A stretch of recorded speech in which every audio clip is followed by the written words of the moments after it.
So welcome everyone. Thank you so much for being here. So if I move forwards to what today is going to look like. So the idea of today is for you guys to find out more about the Wildlife Champions programme. You'll get to meet the Avon Wildlife Trust Wildlife Champions team, and hopefully you can decide if it's something that feels right for you, if it's something you might want to apply for, if you just want more information from us. So we're going to start with an informal nature quiz. Sorry, we don't have any prizes. It's just the joy and knowledge of knowing you got the answer right. So we're going to show you a very zoomed in picture of an animal and then give you multiple choice answers, and you have to guess what it is. And we'll then do a dive into the Wildlife Champions programme. So you get to hear more about the programme, what's involved, what you can get out of it, and what the commitments are. And then we'll have a lot of time at the end for any questions as well. So we'll start with introductions from the team. So my name is Emma. My pronouns are she, her, and I'm the Wildlife Champions Project Officer.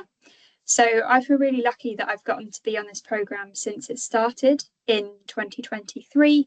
So gotten to help shape and develop it and learn as we go along, which feels really lovely. And my main role, I guess, is acting as a point of contact for the Wildlife Champions.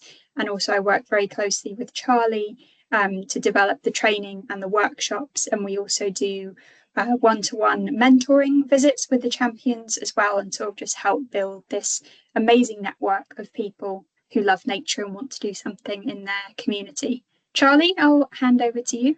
Okie dokes.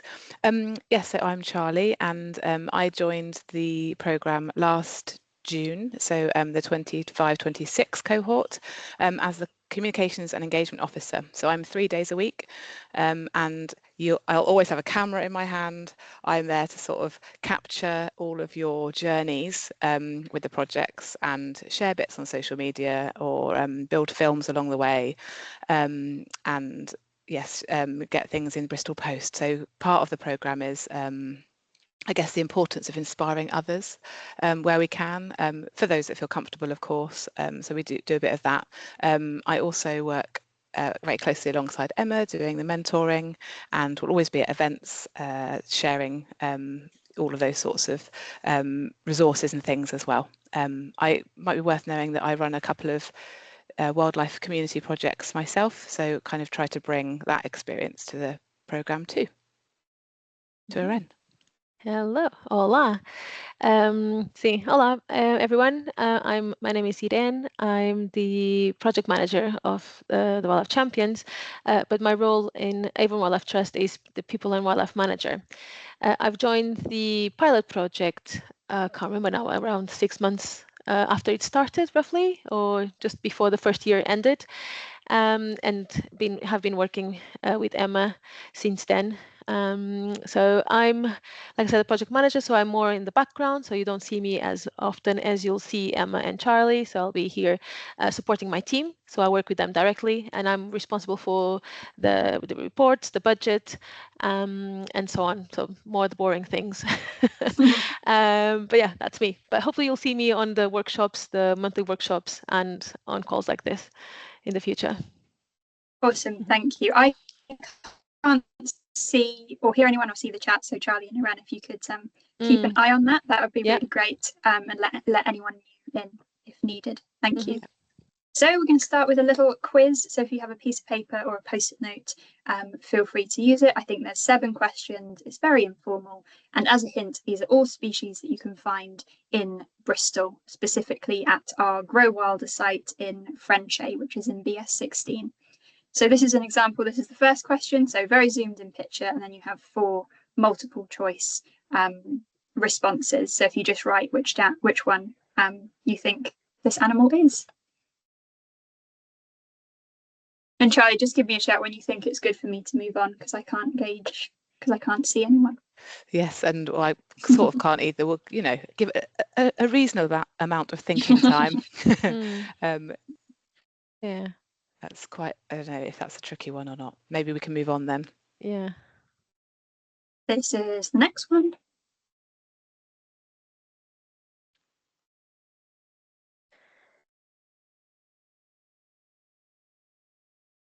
going to move on, but Yeah. we can go back if needed at the end. So this one's you can get a bonus point if you say specifically what this species is.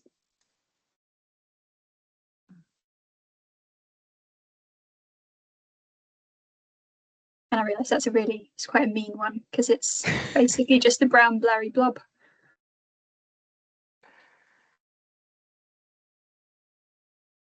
I'll go to the next one, but we can always go back. I love the colours on this one.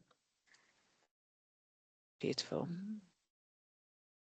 And we only found this one on Grow Wilder for the first time this year. So we were very, very excited by that. Next one. I've changed it, Emma, so that everyone can just enable their mics. There is a button, I think, to do that. Super. That's so much easier than asking people to do it individually. I think they all Thanks, can. Charlie. Next one. It looks like a horse to me. I wish we had horses at Grow Wilder. That would be fun. And then we have a final bonus question, which also recognise might look like completely not a clue what that is. And we've given you no hints at all.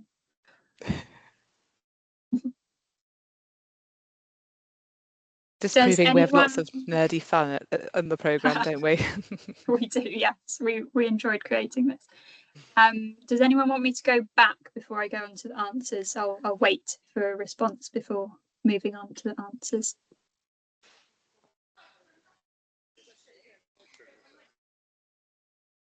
Okay, so if no one's in the spoken, chat or anything, Charlie? No, everyone's all well. I've had an all good, but yeah, you can. And it's more if you're not happy, speak now or forever hold your peace. Okay, the peace has been held. I'm going on to the answers. So number one was a badger. Oh, I love that. 2 was a hedgehog. 3 was the bonus if you put smooth newt. That was the specific species. 4 was a firecrest. I really, really love them. 5 was a magpie. 6 was a roe deer. And the weird bonus question was a bird's nest fungus. I'd never seen them before until this year, and they are just so weird and awesome. So if you want to go looking for them at Grow Wilder, all of these species can be found at Grow Wilder. Well done, Tracy. Tracy got that one. Oh, got one right. I thought you said you got that one right. Did anybody get bird's nest fungus? I mean, it's very niche. No, I definitely wouldn't have got that. Did anyone get 5 right? I got 4. Oh, nice. Oh, well done, Harry. Got bird's nest but not fungus. Oh, okay. How funny, yeah. Wow. Well, I hope you enjoyed that. Just a bit of an icebreaker, and just to hopefully get you in the mood of amazing urban wildlife and what we have right on our doorstep. I find it amazing that we have all of these things in a really urban environment in Bristol. Oh, well done, Polly and Beth. Yeah. 6 answers right. Brilliant. Well done, everyone. Yeah. So as you'll see, today is a day of tech issues, so bear with us. But what we wanted to do was try and start with a message from, sadly, the now late Dr. Jane Goodall, because she's always so good at stressing the importance of the little things and the individual actions and how they can really build up to make a big difference. So hopefully this works. We will see. So everybody, every day that we live, we make an impact on the planet, and we can choose what sort of impact we make. And people come to me depressed and saying, well, the world's a mess and, there's nothing I can do about it. I'm just one person. But I say to them, think of your own community. What can you do there? What do you care about? Start doing something to make it better. Get other people to help you. You'll see you make a difference. That makes you feel good. Then you want to do more. Then you inspire more people. So then you dare think globally. So I just really like that message that we all have a role to play, and if you start local, that can build up to bigger global actions. She's such an inspiration. The Wildlife Champions programme has been this 2-year pilot project that has seen wildlife champions recruited from 12 postcodes across the Avon region. So wildlife champions are local people who are stepping forward to give nature a voice and making a real and lasting difference for nature where they live. The champions have gotten to shape the programme, and they've formed this wonderful peer support network where they're sharing knowledge, skills and advice with each other. They've been developing diverse and fantastic nature-based projects over the last 2 years, including hosting beaver festivals, monitoring local river health, creating community nature reserves, wildlife corridors, community gardens, and inspiring the next generation to connect to and care about the natural world. In this video, you'll get to hear from some of the wildlife champions as they share their experiences of the programme and the impacts that their projects are having for wildlife, their community, and their personal well-being. And I think that's the lovely thing about the Wildlife Champion programme, is that there is so much love and caring there, and people want to help each other. It's just really fantastic. I wouldn't not be a part of it. So yeah, I love it. It lessens my anxiety about everything. To be a bit proactive, yeah, definitely helps. Well, and having like the support from Avon Wildlife Trust made me more confident. Being part of the Wildlife Champions has been amazing, and it wouldn't have happened, I think, without your support and being able to ask things. Obviously, being part of the Wildlife Champions programme has been enormously helpful, because we've had various workshops that have ranged from identifying like mammals and things like that, to plants, and setting up camera traps to like see nightlife and all sorts of things really. It's so diverse because, you know, the invitations are for social media, for funding. It's not only about nature and gardening, but all the things that you need to consider and all the opportunities that could be there.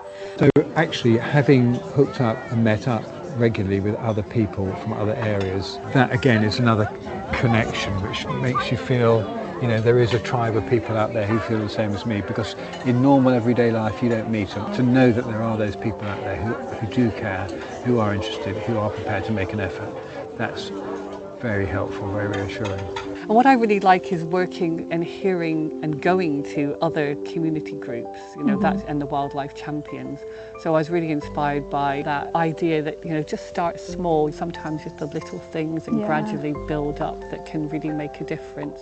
So why do I do it? Just because I love it. I just love being in nature and hopefully inspiring others for the future so that we can protect our planet. I don't know, before starting Help Yourself, I always thought we are part of nature. But now I think we are nature. Yeah, I don't feel I'm alone anymore. I feel like I'm part of this community, I belong here. You know, that's a superpower. I think we are providing a space for people who feel, you know, less integrated or that they don't belong. And I think so important that we have this mixed of generations working together. My child, who is a 10-year-old, and we come here every Saturday having these conversations with an 80-year-old, and realizing that they have so much in common. Our children have grown up knowing what it means to be part of a community. Over the years, our relationship to the natural world has declined, and by spending time out here just on a walk, we don't have to be actively doing anything, you know, that we feel much better in terms of well-being, and it becomes part of who you are, part of your identity. A lot of the time I'm very positive. I feel good when I get here. Certainly help my mental health. There are lots of different things we've noticed. So there is less ASB in the park, there's less litter and rubbish and fly tipping. We're also noticing more wildlife, so we're seeing more moths, butterflies, bees.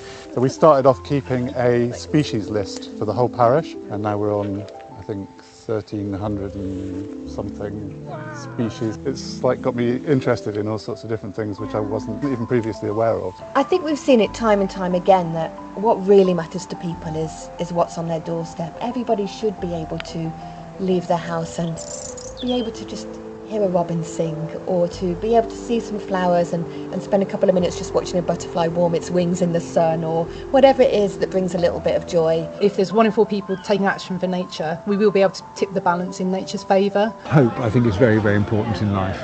In every aspect of life, we need to be hopeful, and we need to be not despairing and giving up, as we need to be giving what we have to try and make things a bit better. If you were to do a small difference in your own community, I feel fulfilled that you've helped nature in your own way. We have an ambition to have wildlife champions in every postcode in Avon by 2030, and we feel like by having that ongoing relationship with key community change makers, that we can support communities in every corner of our region to continue to make those sustainable changes for wildlife.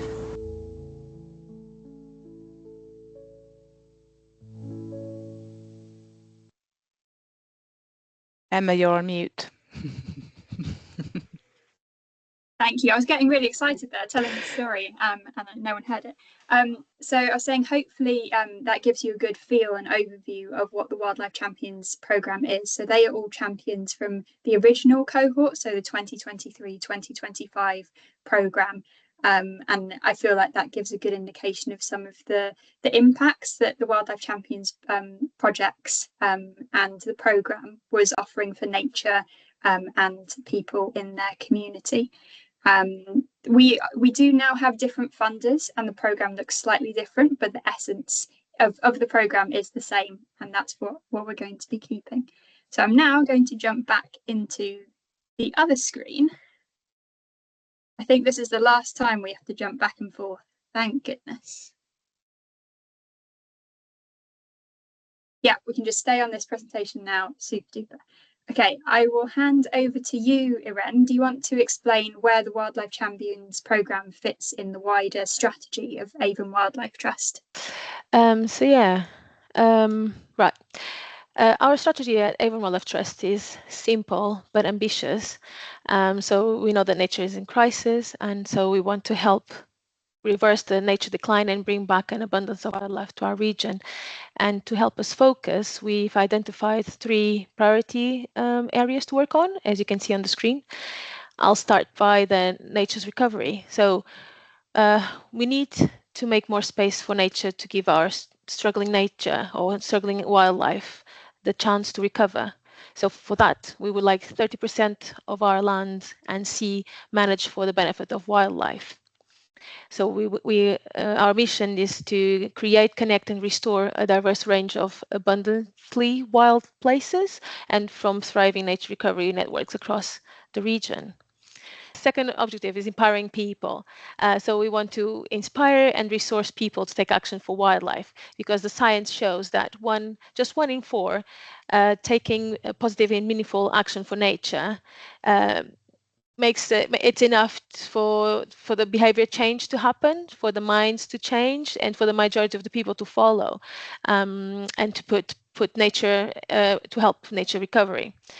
And that's the reason why there's a circle, is because it's where the Wildlife Champions project fits in. So within the 3 priority areas to work on, the Wildlife Champions project follows in inspiring people. Lastly, just quickly a note on the nature-based solution. So we want to restore and create good quality habitats to draw down carbon dioxide from the atmosphere, reduce local flooding and pollution while promoting an abundance of biodiversity across our region. So by 2030, we'd like to see 1,000 hectares of habitat across our region restored and providing nature-based solutions. But we will, as I mentioned before, our program is helping us empowering people. Hence, that's the priority area that we're contributing to, and we'll be monitoring. And hopefully you got a feel of that in that video as well. People are just as much at the core of this program as wildlife. Yes, and training. Did you want to touch on our funders, Irene? Yes. So this is our current funder is the National Lottery Community Fund. As the name says, they fund community projects to help people grow, connect, and create a better future where they live. It's a more relaxed funder than the previous one. So we have we report every 6 months. So we've had our first report in October. It was quite an easy thing. So we've just made a presentation, had a bit of a chat with our project officer, and it was quite nice. We are in the midst of organizing a visit for the funder to come and meet as many wildlife champions as possible and see action on the ground. So that'll be quite lovely towards the end of May. Just as a note, the pilot project was with the Heritage Lottery Fund, and the project was a more fluid one, because Emma mentioned that briefly. So it was more of a fluid project. We were kind of learning as we went along, whereas this one is more structured. As you'll see, we have a yearly program with specific dates and specific things happening, and that was all the learning we brought from the pilot project. We brought all that learning into this one to make it more impactful and better for people, and so hopefully we succeeded with that. Yeah. Awesome, thank you. So yeah, building on from that, I thought it would be nice to, just going to minimize this because I want in the recording for people to be able to see the full screen. So this is an overview of the program, so what you'll gain and what it's all about. So it's a year-long free training program with mentoring and networking opportunities, and Charlie will talk us through the specific calendar in a minute. We've secured 3 years of funding from 2025 till 2028 under the National Lottery Community Fund. And we had an aim to recruit at least 17 champions from 17 postcodes. We've already recruited 21 champions from 11 postcodes in the previous cohort, so we're really happy with the progress we're making there. And then we have some priority postcodes that have been set out by our funders. So I'm going to read them out here. They're here. So it's BS1, BS2, BS8, BS10, BS21, BS39, BS41, BS48, BA2, and BA3. I feel like I'm leading like a bingo session. But wanted to stress that if you aren't from one of those postcodes, please do still apply. We want to follow the energy and the enthusiasm. The reason those are priority postcodes is because they fill gaps in the current network where we don't currently have champions, or we're sort of spreading out further into areas like North Somerset, which are bordering with postcodes where we have existing champions. So that's just why we've chosen those.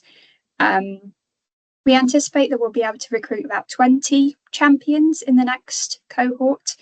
We would love to take on everyone who applies, but it's purely down to capacity. We feel like 20 is a good number for the champions to get to know each other well and build up those strong relationships, and also just for our own time as well of being able to come out and visit champions in their communities every 8 weeks. 20 feels like a good number for that. And so in terms of the selection process, we've got an application form on our website. We'll send all of the follow-up information out afterwards, and you can fill that out anytime between now and the 18th of May. It just asks some informal questions about what your ideas are, who you might like to be involved in your project, how many workshops you think you can commit to. You don't need to be able to come to all of them, but it just gives us an idea of your ideas and what you can commit to. We think we can recruit up to 3 champions per postcode and up to 2 people per group. But again, that will be 20 is the number we're looking at overall. And as Charlie mentioned, a big part of this programme is capturing stories, case studies and resources to inspire others. And that can be challenges as well as successes. I think it's really important that we learn from what other people have done that hasn't worked well, as well as what's gone well. And one of my favourite things about the Wildlife Champions programme is the peer support network. So it's this network of like-minded people who can all share knowledge, skills and advice with each other. It's been really inspiring seeing the champions supporting each other over the years. I'll hand over to Charlie to break down the programme outline a little bit more. Fabulous. So yes, that's a good overview of what we're doing and why we're doing it. This is a bit more detail about the programme itself. I won't talk about the top part because we've mentioned the priority postcodes, and really that is just to ensure that, you know, fairness and there's a good spread. You know, we know that certain postcodes would likely have 10 champions in one, and that wouldn't necessarily be the best way to distribute them. So that's why we have those. So who is it for? It's for people who care about the natural world and about wildlife, and perhaps want to do something about the crisis that we're in. So it's about it's for people who want to make a positive change in the place where they live. We've mentioned that this is about people, and we're in that middle pillar. And obviously being funded by the community fund, hopefully that makes it quite clear that whilst it's about nature and it's wildlife specifically, that people are a huge part of this, and community is really at the core as well as nature. And they help each other, right? So it's the point is people can help nature, then nature can help people, and doing that all together is sort of a very big win-win for both. Now, this bit's quite important. You don't need to be an expert. I think it's really hard in the wildlife world. You know that we have so many very knowledgeable people with lots and lots of expert knowledge and experience, but actually the whole point of this is that we are here to support you, and the peer group supports each other, and we won't have all the answers either, but we have people that we can go to, and I think that's a really lovely part of the program, is that when you don't know something yourself, there's people there to support and find that information for you. And if that person doesn't know, then there's a wider pool of people to ask. So you do not need to be an expert. Do not doubt yourself. The whole part of this is to gain more knowledge and to get more experience. So what you can expect. So trying to break down the program into 4 really clear expectations, or things that you will be doing in the program. So the biggest one is probably the free monthly training workshops. So these run from July to June, and I'll go through the calendar in a minute about what those are specifically. But that's they're mostly on a Saturday. And alongside that, we have a shared drive where we share resources from those workshops, and also you'll get training and development resources which are linked to your specific project that Emma and I can just deliver to you depending on what you're doing when we have the mentoring sessions. The second most important part of the program is the bespoke mentoring. So Emma and I will come out and meet you at your site, or in a cafe, or online, wherever you choose to have a one-to-one session. And we will help you develop your ideas, to keep you motivated, to help you with challenges you've got, anything basically to keep the momentum going with your project and to make it a success. We are there one-to-one with you every 8 weeks. Which works out about 4 times within the programme. So as Emma mentioned, the peer support is really important. So we'll work together on how you all want to communicate, but the past 2 cohorts have had a WhatsApp group, which is great. We also obviously email each other. We have in-person meetings. We share resources like maps and project details so that you know who is doing projects similar to yours. So we really try to build those connections with each other so you can help each other, rather than this being a top-down, we're telling you what you need to do or what you need to learn or how to do it, but actually you're going to each other, because it's much more sustainable that way, the network part of things. And then lastly, very excitingly, we have a community library of nature things, which is a large kit or a large amount of survey kit, so wildlife surveying equipment and ID guides, so everything from moth traps to bat detectors, the snazzy ones that you put in your phone, lots of ID books and fold-out guides and bug pots and soil pH testing, just all sorts of things, and we go through that in a bit more detail at the end as well. But we all have access to that to use in your projects when you need to. And so what do we expect back?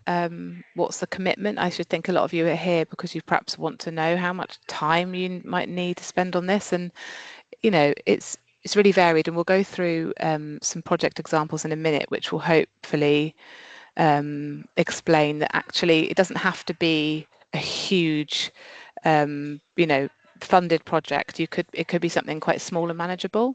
It's a real breadth of what your time, from a time point of view, what you need to commit to. But in very loose terms, there's obviously the one morning a month, June to July, and that's because we're running the workshops. As Emma mentioned, life, everyone has lives, everyone is busy. We don't expect everyone to be able to come to all of them, and things happen. People are ill, so that's fine. But just the idea that in general, there's one morning a month for the workshops, which it's great if we can all attend. And then the mentor meeting, so that's once every 8 weeks. They are an hour and a half. So that time commitment, obviously you can speak to us in between those mentoring sessions as well, but that's the sort of minimum. And we do nudge everybody to book those in, and we have a booking system to make that nice and easy, where you're able to just align with our calendars and book that in without too much fuss, hopefully. Then a willingness to learn and share your learning, as we talked about. It's about people and it's about community, and of course you could have your head down and crack on with your project and not really interact with anybody else, but we all get more from this if we are sharing and talking. And on WhatsApp we encourage the champions to share pictures, or if they've had an event, to share those pictures, to share the learnings along the journey. It keeps everyone motivated and also learning from each other. And then ultimately, the brief is to deliver a community project that benefits nature in some way. And this can look very different for different people, and we'll cover that, I think, on the next slide. I'll just have a quick look. There's a question popping up. We will have questions at the end, but I'm also very happy to look in the chat. So can our idea change from what we apply? Yes, and this does happen. So you might think, oh, I'd love to do this. And that's what you put on your form. But yeah, I mean, the whole point is that as you're learning, as you're speaking to different people, that sparks all kinds of energy and new ideas. Or you might, get chatting to another champion and say, oh, do you know what? I'd love to do that with you. So absolutely, ideas can completely organically change throughout the programme, and that does happen. So here are some examples of what a project might look like, and we've got such a breadth of different styles and different types of projects, but just starting at the blue at the top. So we've got community nature reserves, so that's quite a growing a growing concept across Bristol. So BS3 Wildlife Group has started the Greater Bedminster Urban Nature Reserve. There's Warmley Nature Action Zone. There's all sorts of different community nature reserves, which really is looking at gardens and green spaces and sticking those together to become wildlife corridors, and inspiring people to garden for wildlife in those spaces. So that's one sort of idea. And not in one particular green space. That's actually one thing that is quite important, that you might have a physical space, but you also might have something where it's a bit more spread out, or actually digital, which we'll see an example for that in a minute. You might want to organise wildlife walks and litter picks as part of a park group, something like that. You might be interested in art and creativity and want to bring that into workshops, nature-based art projects, workshops and things like that. So again, not necessarily in a physical green space, but it might be something that you're where you're fusing nature and art and community together. You might want to engage children and young people with nature. We all know this is really important for inspiring the next generation, so that might be an area of focus for you. You might be really interested in surveying, so would like to survey habitats and wildlife within the community in one location, or maybe a spread of them. You might want to start a community garden for both people and wildlife, or you might want to create wildlife corridors. We've got a great project which we'll speak about in a minute, which is looking at those sort of green spaces at the back of all the garages. There's lots of those in Bristol, so looking at those as being really important wildlife spaces. And again, you don't need to be an expert. It can be an existing group or project, so it might be something you're already doing, but you'd like some help to grow it, or it could be a completely new idea from scratch, and that idea can also change. And then yes, so a community project that benefits nature and brings people with you. It doesn't need to do that at the beginning. I think don't worry if you don't have a group around you or know even who you might ask. Just that's something that we really will help with, and that's something that takes time to grow in your community, is bringing those people and finding volunteers or finding a group. So that's yeah, it doesn't have to be established already.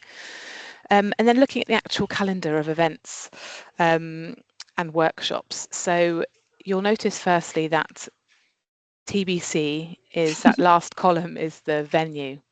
And the reason why we have so many TBCs is because we don't yet know who's going to apply for this this program, the 2026-27 program, and so we'll wait to see where everybody is. Want to keep it fair and balanced in terms of where we hold various events, because we do try and travel around a bit.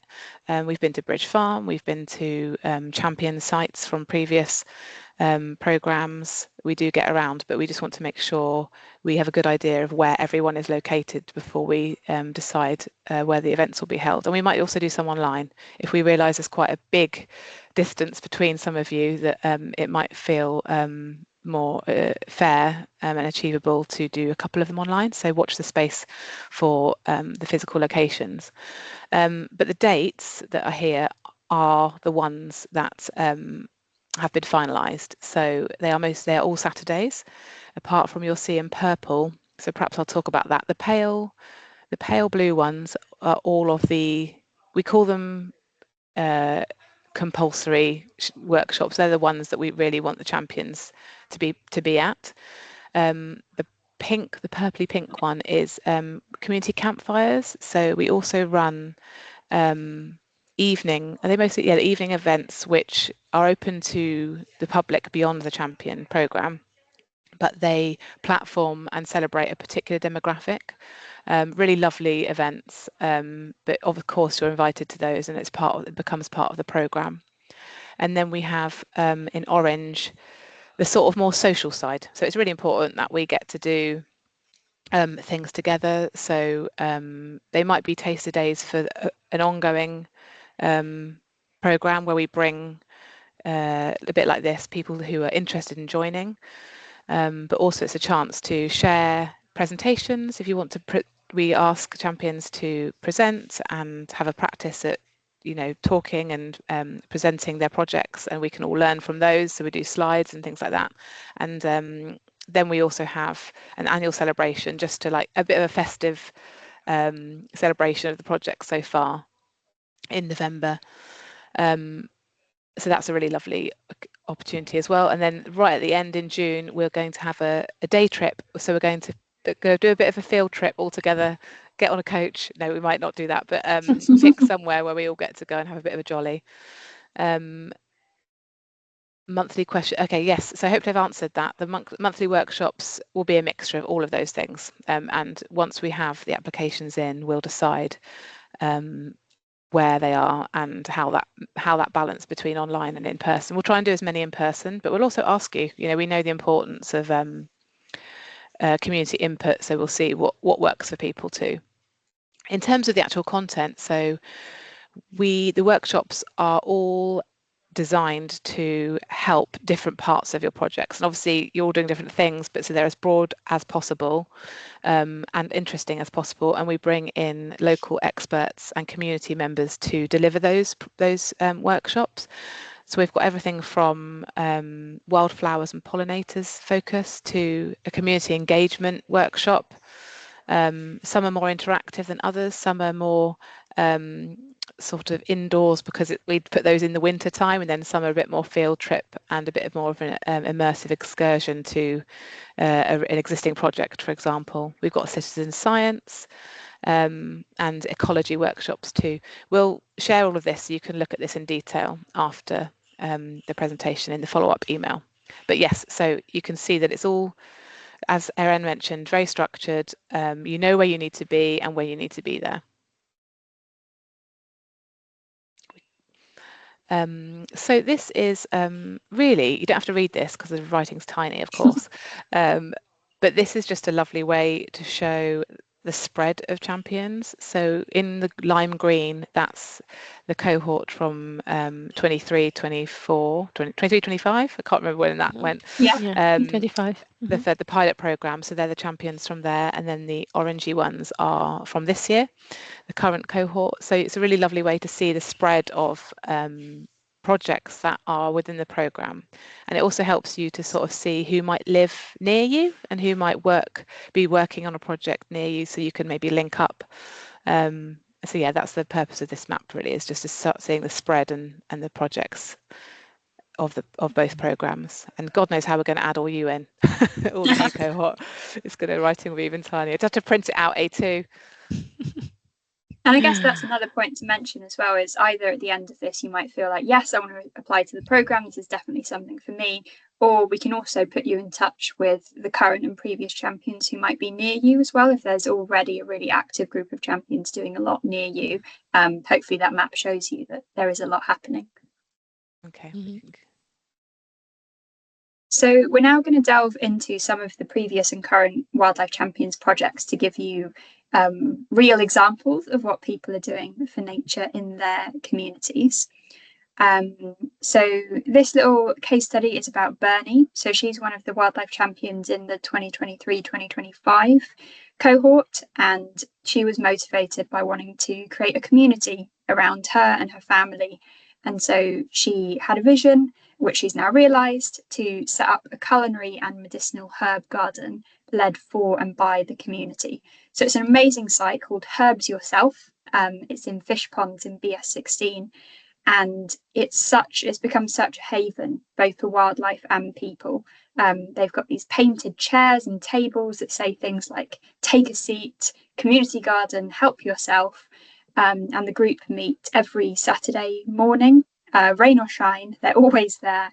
They also do workshops, things like foraging, getting local people involved.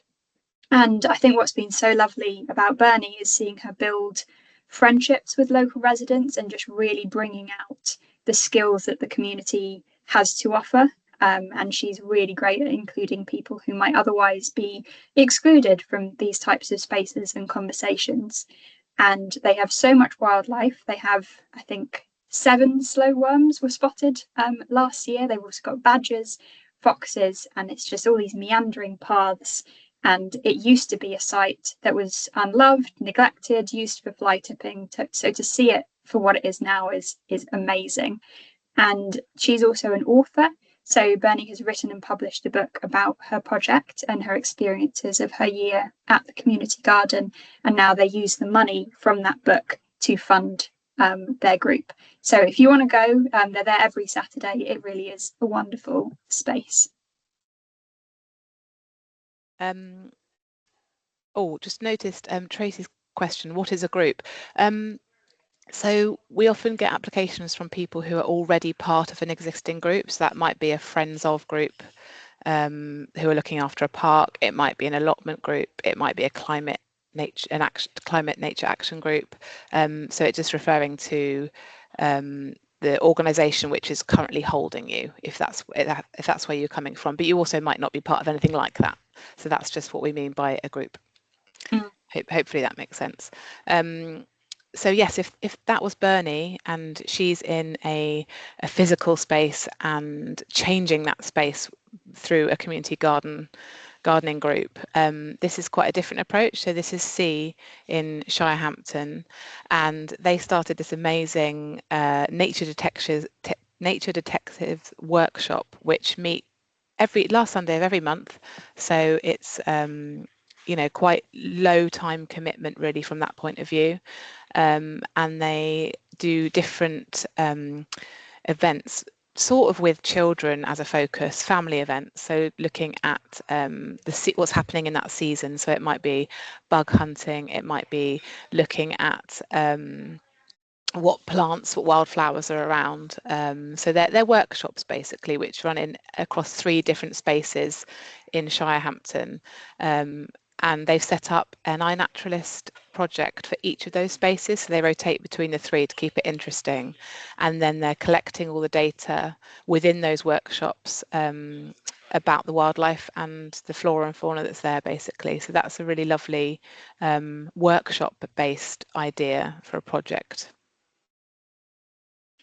And then we have Emma in BS7, who's one of the current champions, and she set up a brilliant group called the Unradicals. So that stands for Urban Nature Reserves in Ashley Down.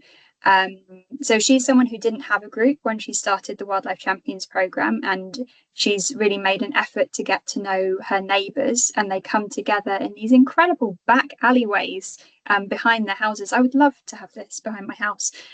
They've created dead hedges, they've planted native hedges and pollinators, and she is absolutely obsessed in the best way about hedgehogs. She's created a haven for hedgehogs in her own garden. She's inspired her street to also create hedgehog corridors. They've recently made these lovely signs raising awareness about some of the habitat they've put in and the hedgehogs. I really like this example because it shows how a project can benefit both wildlife in terms of physical corridors for hedgehogs and badgers and foxes, but also she's got to know her neighbours and built up a community around her as well. Yes, and so actually we're trying to give examples that are quite contrasting. And so Emma has a group of she has a WhatsApp group which she communicates with the Unradicals, which she calls them, the group looking after that green space.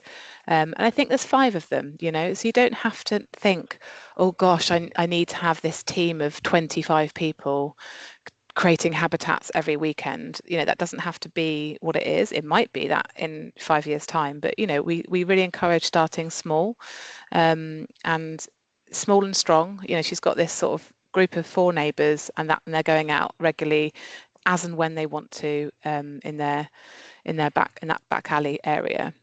And in contrast to that, so this is Rosie in BS15. This is an interesting one because it's sort of split into 2. BS15, she works from a faith space. So there's this amazing, you can see on the left, this community garden where she runs Teas and Trowels, which is a gardening session for everyone to come and join in, and they do all sorts of planting and pond dipping for kids and adults alike, and they do lots of talking alongside that. But then, as a way to sort of grow this project, she's just started a community allotment, and it's worth saying actually, this is Rosie's paid job, so she does rather than it being something she does in her spare time, which she does do it in her spare time, but it does form part of her work, so that's also an option too. You can have support there. So she works under something called the Flourish Framework, which you can see at the bottom of that flyer there. But so she started a community allotment called Common Ground. And you can see a picture. It's when we last went, it was just at the very beginning. They've just cleared loads of bramble. So that will be a lovely example of a shared allotment space for growing food and for therapeutic gardening, in a way to grow her project that already existed. And then the final example we're going to highlight, we could talk about all the champions in so much detail, they're all incredible, but hopefully this gives you a diversity of the types of projects that people are doing. So Louise is based in BS6, and she's an example of someone who she changed her ideas quite a lot throughout the programme, and she found that starting a nature-based Bristol podcast was something that she really wanted to do. So she set up the Bristol Sound of Nature podcast, and it's so beautiful. She goes out and she interviews people in the community. Her most recent one was talking about the Big Garden Bird Watch, and she had very adorable little neighbours who are like 4 years old talking about how they love all the magpies and the robins. So she's sort of come to settle on this quite late in the programme, and then has also been inspired by the idea of community nature reserve. So on the side is looking at setting that up with her neighbours, and has the kids going around doing door knocking to ask who has ponds to create a pond map. So this sort of shows you the diversity, and it can be digital as well. So anything else you wanted to add on that, Charlie, before I move on to the next one? No, I don't think so. Hopefully that covers a selection of different projects, and just to show you that it really isn't a right or wrong. It can be anything that inspires and energizes you. And we can go through more specific questions at the end. Yeah, awesome, thank you. So Charlie mentioned earlier that through the Wildlife Champions programme, you have access to the community library of nature things. We got so excited when we were ordering these. There's some really cool stuff. So this is kit that you can borrow in your community. Say if you're running an event or doing a workshop, they're available for you to borrow. So this includes things like camera traps with locks as well, if you're putting them up in urban spaces. A whole load of bat detecting kit, from the heterodyne ones that you tune to the fancy ones that you plug in your phone. Moth traps, bug pots, sweep nets, bulb planters, field guides. There's these squishy tweeting birds that are really good for kids because they make the sound of the bird. And so we'll bring this kit out at events so that you can be reminded what kit there is and how to borrow it. But hopefully that excites you guys as much as it does us.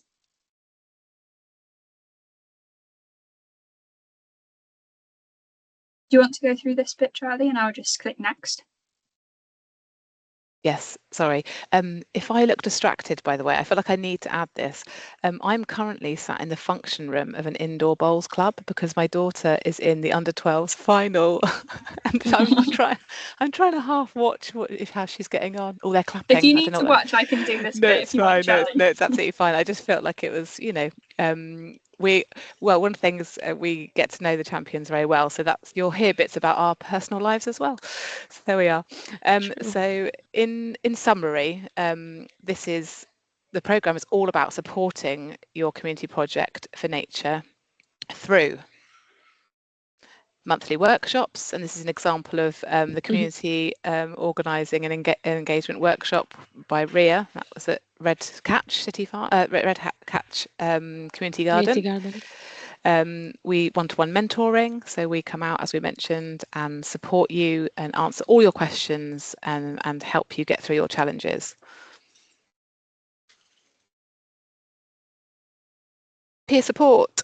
We obviously help each other out in person and through talking when we meet up, but then also through WhatsApp, and just getting to know each other. And it cannot be undervalued how important that feeling of motivation that you gain from other people, from the other champions. They're all interested in the same thing, and that's invaluable. You don't get, I know that if I talk to my friends too long about moths, I get a few eye rolls and glazed looks. So that doesn't happen with the champions. They're kind of your people, which is just lovely.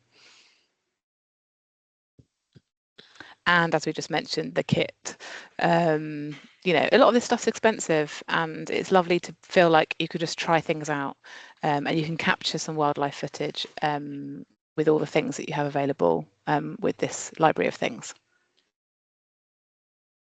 So hopefully at this point you've got a good feel of the programme, what it is, some of the things that you can gain from it, some of the cool kit you can borrow, and some of the different projects that you might like to be involved with. So what happens when the programme ends? We want to reassure you that we're not just going to drop you off a cliff and go away. You will be invited to come back as mentors to a future cohort, and you'll also be invited back to events. They might be social events where all the cohorts can come together, and we keep the WhatsApp groups going as well. So the group from 2023 are now talking to the group from 2025, and they can all share knowledge and advice with each other. And we also have something called the Team Wilder movement, which will allow you to feel held beyond the duration of the programme. Irene, do you want to talk through Team Wilder? Yes. Sorry. So we've spoken before that by 2030, our goal is to make Avon a much wider and more natural place. So we believe that everyone should enjoy the benefits of being surrounded by nature, and actions at local level are key to create valuable stepping stones to nature and link a larger linking to larger green spaces where nature can thrive. So therefore, we are inviting everyone to be part of Team Wilder, which is a community, which is a growing movement of people and a network of people and organizations that notice nature where they live and take positive, meaningful actions for nature. because we believe that together we can make a difference and create a healthier and more wildlife-rich environment to all. So it's a network of people, and you can see now, for instance, on that map there, it kind of hopefully shows you of, oh, okay, yes, this one. So it shows you like who has already signed up for it. So how to be part of Team Wilder. So it's very simple. So you just log on your actions for nature. It could be your individual actions, or it can be as a group, as we explained before, what a group is. And then you ideally signed up to Team Wilder newsletter, and by doing so, you'll have access of an array of resources and case studies and advice. Each month there's a different topic, and hopefully we'll cover all of the nature, the topics that you would be interested in, nature-wise topics. So our colleague Sophie Bancroft is leading on this, so she'll be the one sending these emails and replying, and then hopefully if you submit and you share your project, we will be coming to you again to hear you and hopefully create a case study about what you're doing for nature, and platforming it on our website. So it's an opportunity not only to be part of this growing movement, to meet like-minded people, but also to elevate your project, to bring light to your project, because it can be featured in our website and in our social media.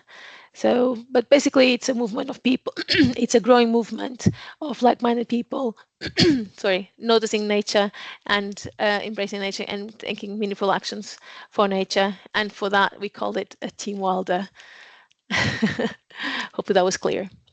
Yeah, thank you, Ren. And I think, both the Champions Programme and Team Wilder just feeds into this idea that little actions really do make a difference. It doesn't have to be these huge areas for nature. I think something like 30% of the UK is made up of gardens. So actually those small spaces and small actions are really powerful. Yes, every action counts. Exactly. And it's combined that makes a difference. Definitely. So we've now reached the end of the formal presentation, ending on a giant toad. To open the floor up to any questions, I'll stop sharing so I can actually see you guys. But yeah, you're very welcome to put questions in the chat or unmute yourself if you have anything you want to ask about the programme. We can do hands up. Can we do that? Yeah, we can do that on here.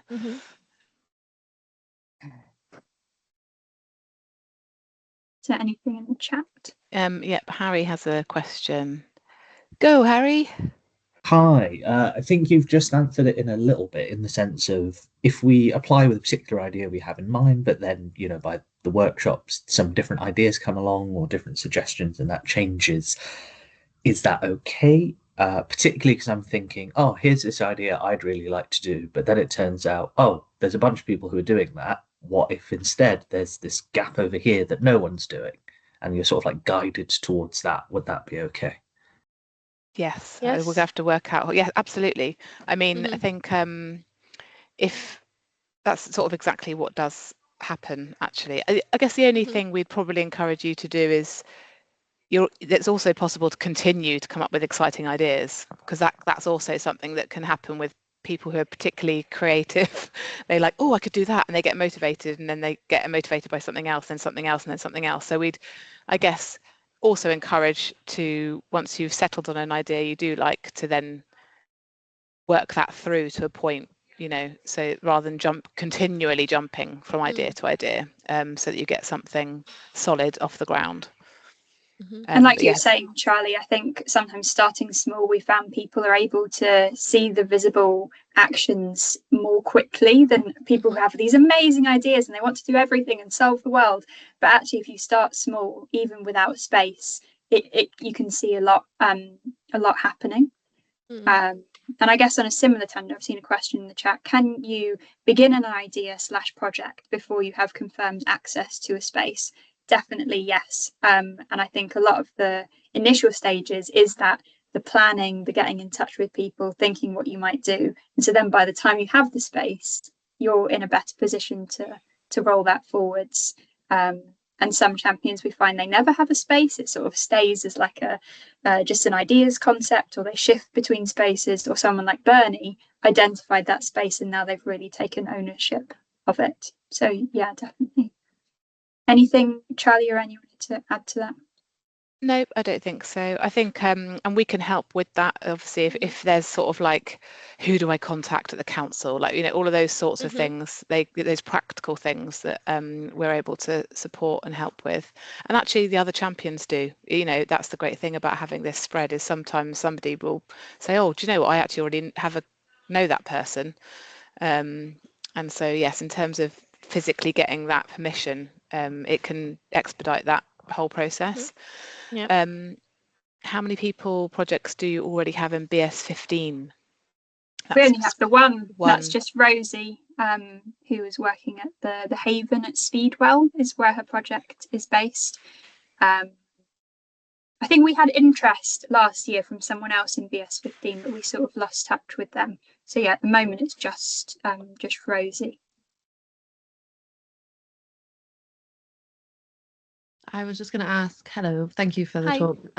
It's been great and very informative. But yeah, I was going to ask if, in terms of sort of the volunteering aspect of things, if we're able to corral like family and friends into certain things, is that kind of encouraged, or is it more to kind of, I know, to keep in the community, but if there's friends of ours that are like motivated by something and want to join, is that okay for them to sort of be volunteers in that regard, I guess?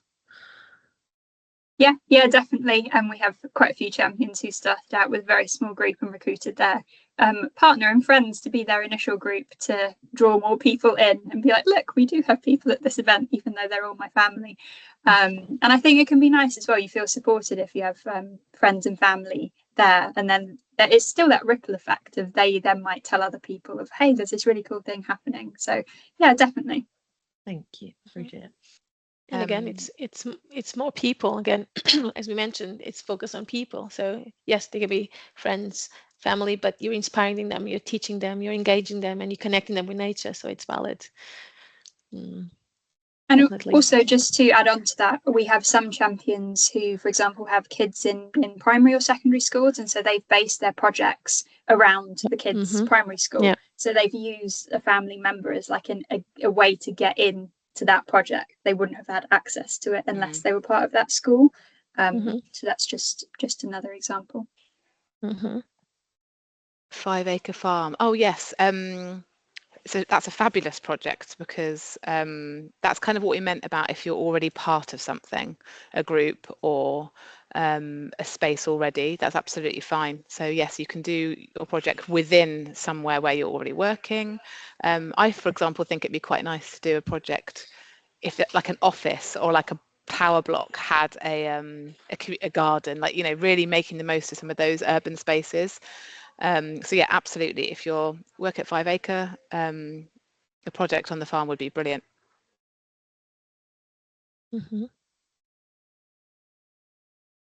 Oh. Any other questions? I can see someone's just typing, which I'll wait, but feel free to unmute yourself. But just, oh, thank you, brilliant. So yeah, this recording will be available to catch up on if you want to refer back to anything. And as mentioned, the application form is currently live on our website, so it can be filled out at any time between now and the 18th of May. And we are all available to, if you have any questions before you apply, you're welcome to get in touch. Any final questions or thoughts anyone wants to share? Oh, one thing I thought I'd add is we do have some champions that do it in a 2. So I don't know. Don't think we've mentioned that. There's a community orchard where there's 2, and a friends of group where there's 2. So that is also possible. Another question: is there a likelihood that the application will close early if you have enough submissions? Nope.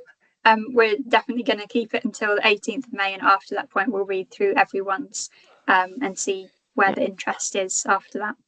So don't worry, you could do it on the 18th if you wanted.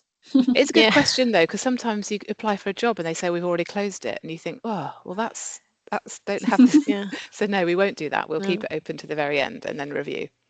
Yep. And also you're more than welcome as well to fill out an application form. Even if you don't think being a champion is something that's right for you, it's still useful for us to know your interests so that we can put you in touch with other champions in your area. So say you're applying from an area where we've already got like 7 champions, we might not be able to take on another person from that postcode, but we could then link you up with all the others because they're all doing awesome things.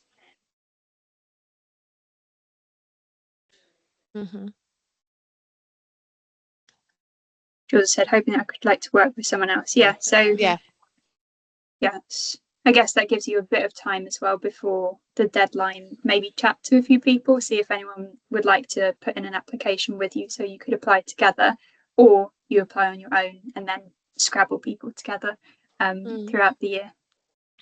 Well, if there's no more questions, thank you so much, and thank you for bearing with the tech issues. We're so sorry that was the start to this meeting. But we hope you all have a lovely rest of your Saturday, and do get in touch if you have any questions. Thank you, everyone. Have a good day. Yes. Thank you so much. Thank you. Thank you. Good day. Bye.